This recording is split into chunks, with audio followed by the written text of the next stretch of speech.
যে একটা under pant পরে তুমি কানে হাত দিয়ে উঠবস করছে কলকাতায়, কি বাহাদুর। তাকে আমাদের এখানে ব্লক সভাপতি রেখে দিয়েছে আমার দল।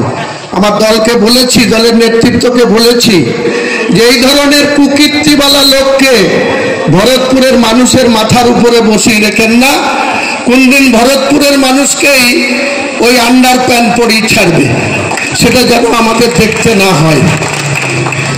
তো এই হচ্ছে এদের কার্যকলাপ। সভাপতি কোনোদিন একটা সিনিয়র মানুষ, তাকে কোনোদিন স্বীকৃতি দেয়নি, একটু সম্মান দেয়নি।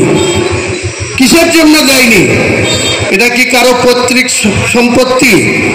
ভরতপুর বিধানসভা সিটটা কি আমি যতদিন বাঁচবো ততদিনের জন্য থাকবো, তার কোনো গ্যারেন্টি আছে? আজকে আছি, কালকে না থাকতে পারি। এখন আছি, 2026-এ ভোটে নাও দাঁড়াতে পারি। দল আমাকে আবার অন্য জায়গায়ও দাঁড়াতে বলতে পারে, আমিও দলের কাছে অন্য জায়গায় দাঁড়ানোর আবেদন করতে পারি।